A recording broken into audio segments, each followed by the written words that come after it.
नमस्कार मित्रांनो, दिनांक 6 जानेवारी 2020, ठिकाण यूएस संसद, कॅपिटल हिल, वॉशिंग्टन डीसी. दुपारी 1च्या सुमारास 2000हून अधिक लोकांचा जमाव अडथळा तोडून अमेरिकन संसदेत घुसला. यातील अनेकांकडे शस्त्रास्त्रे होती. ही तीच जागा होती जिथून काही मिनिटांपूर्वी अमेरिकन निवडणुकांचे अधिकृत निकाल जाहीर झाले होते. अमेरिकेचे उपराष्ट्राध्यक्ष माईक पेन्स यांना तर कडेकोट बंदोबस्तात संसदेबाहेर नेण्यात आले. हिंसक जमावाने संसदेला 4 तास घेराव घातला. आंदोलक खासदारांच्या कार्यालयात घुसले, तेथे तोडफोड केली. अमेरिकेच्या इतिहासात संसदेवर अशा प्रकारे हल्ला होण्याची ही पहिलीच वेळ होती. संसदेतील या गोंधळाला जबाबदार असणारे व्यक्ती दुसरे तिसरे कोणी नसून अमेरिकेचे तत्कालीन राष्ट्राध्यक्ष डोनाल्ड ट्रम्प हे होते. अमेरिकन संसदेत जे घडले त्याची सुरुवात ट्रम्प यांच्या भाषणाने झाली, ज्यात त्यांनी दावा केला होता की निवडणुकीत घोटाळा झाला आहे. या घटनेला जवळपास 4 वर्षे उलटून गेली.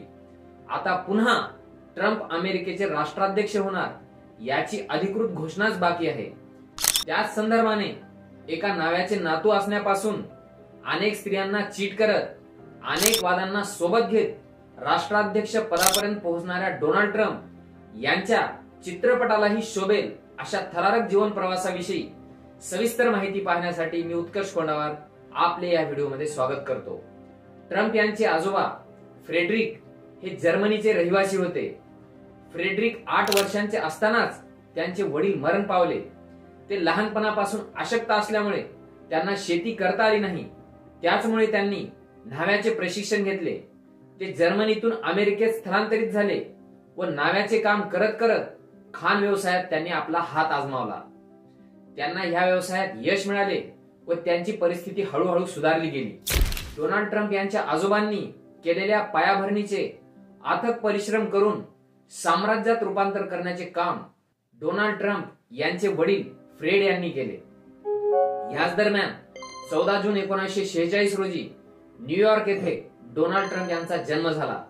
फ्रेडच्या 5 मुलांपैकी डोनाल्ड ट्रम्प हे चौथे होते, परंतु वडिलांचा डोनाल्ड ट्रम्प यांच्यावर विशेष जीव होता. डोनाल्ड ट्रम्प 2.5 वर्षाचे असतानापासून त्यांची आई आजारी असायची.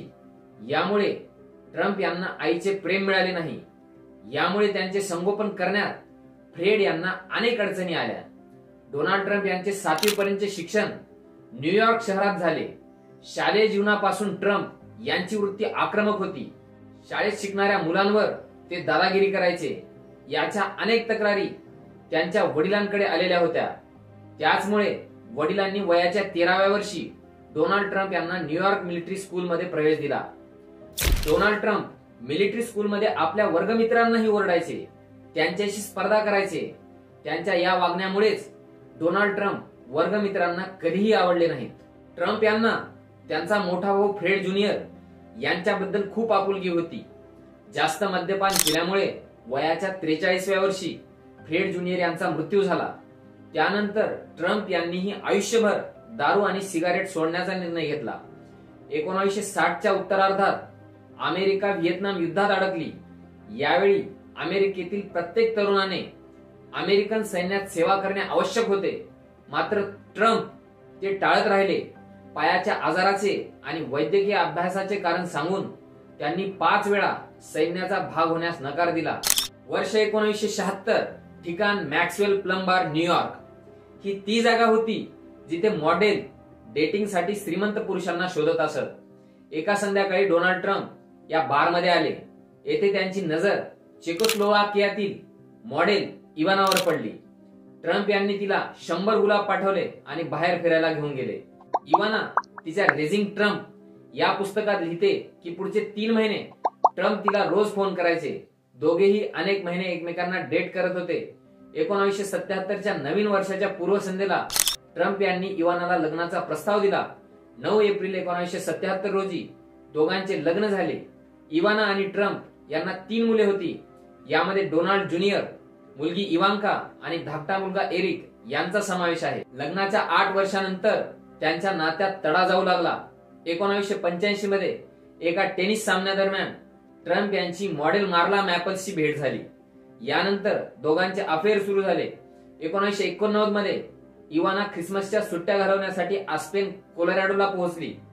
मार्ला मॅपल्सी तिथे होती.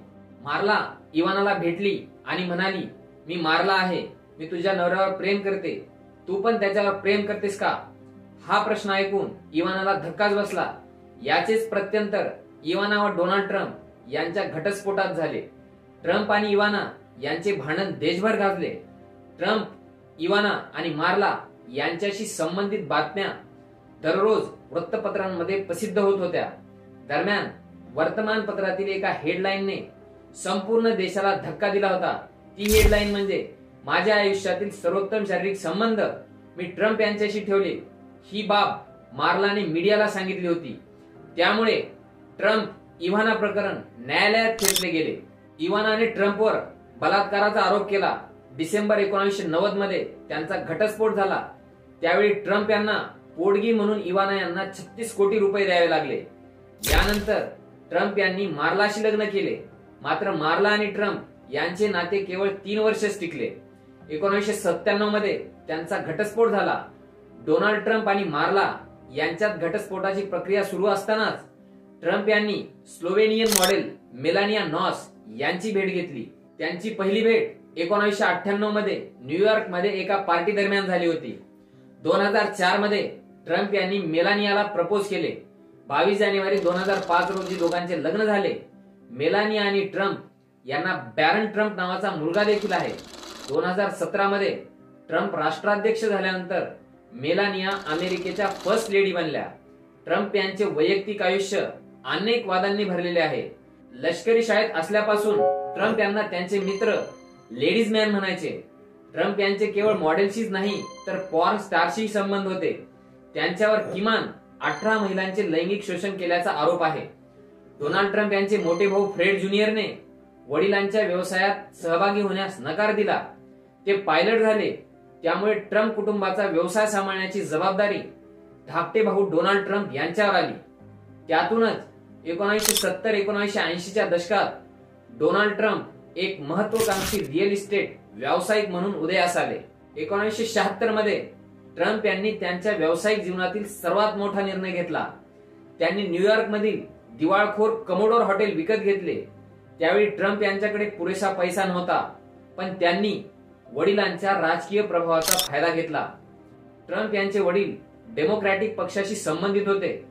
त्यांनी न्यूयॉर्कच्या महापौरांशी करार केला आणि हॉटेल करात 40 वर्षांची सूट मिळवली. 1999 मध्ये ट्रम्प यांचे वडील फ्रेड ट्रम्प यांचे निमोनियामुळे निधन झाले. त्यांच्या अंत्यसंस्कारात त्यांच्या वडिलांबद्दल आणि त्यांच्या कर्तृत्वाबद्दल बोलण्याऐवजी ट्रम्प यांनी स्वतःच्या व्यवसायाचा गवगवा केला. रिअल इस्टेट व्यावसायिक असण्यासोबतच ट्रम्प यांनी स्वतःला सेलिब्रिटी म्हणूनही लोकांसमोर मांडले. प्रसिद्धी मिळवण्यासाठी डोनाल्ड ट्रम्प यांनी 1996 मध्ये मिस युनिव्हर्स, मिस युएसए आणि मिस टीन युएसए या 3 सौंदर्य स्पर्धा खरेदी केल्या. यामुळे जागतिक स्तरावर त्यांची ओळख निर्माण झाली. यासोबतच ट्रम्प यांनी 2004 मध्ये द अप्रेंटिस हा टीव्ही रियालिटी शो सुरू केला होता.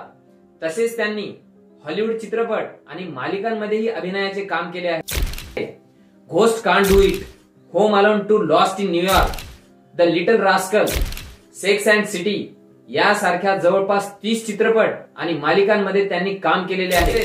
ट्रम्प यांनी 1998 ते 1989 मध्ये रेसलमेनिया आयोजित केली. 1991 आणि 2004 मध्ये ट्रम्प WWE याच्यामध्येही दिसले. अशा प्रकारे ट्रम्प यांनी स्वतःला सेलिब्रिटी म्हणून लोकांसमोर मांडले. ट्रम्प 1980च्या दशकापासून राष्ट्राध्यक्ष पदाच्या शर्यतीबाबत स्वतःला व्यक्त करत होते. मात्र तेव्हा याकडे पब्लिसिटी स्टंट म्हणून पाहिले गेले. ट्रम्प सुरुवातीला रिपब्लिकन पक्षाचे नोंदणीकृत मतदार होते, पण 2000 मध्ये ट्रम्प यांनी रिपब्लिकन पक्षाऐवजी रिफॉर्म पार्टीमध्ये स्वतःची नोंदणी केली. सन 2000 मध्ये त्यांनी रिफॉर्म पार्टीकडून स्वतःला राष्ट्राध्यक्ष पदाचे उमेदवार घोषित केले. मात्र 4 महिन्यांनी नाव मागे घेतले. त्यानंतर ट्रम्प पुन्हा रिपब्लिकन पक्षात सामील झाले. असं करत करत ट्रम्प यांनी 2015 मध्ये अधिकृतपणे अमेरिकेच्या राजकारणात उडी घेतली. त्यांनी रिपब्लिकन पक्षाकडून राष्ट्राध्यक्ष पदाचा उमेदवार म्हणून निवडणूक लढण्याची घोषणा केली. मेक अमेरिका ग्रेट अगेन या घोषणेने ट्रम्प यांनी आपल्या प्रचाराची सुरुवात केली. 2016च्या अध्यक्षीय निवडणुकीत ट्रम्प यांचा सामना डेमोक्रॅटिक पक्षाच्या हिलरी क्लिंटन यांच्याशी झाला. या निवडणुकीत ट्रम्प विजयी झाले व अमेरिकेचे राष्ट्राध्यक्ष बनले. त्यानंतरही त्यांचे वादग्रस्त निर्णय व विधाने यांची मालिका खंडित झालेली नाही. ट्रम्प अमेरिकेचे दुसऱ्यांदा राष्ट्राध्यक्ष झाल्यावर ते भारतासाठी फायदेशीर ठरतील अशी आशा करूया. भेटूया पुढील व्हिडिओत. तोपर्यंत जय हिंद.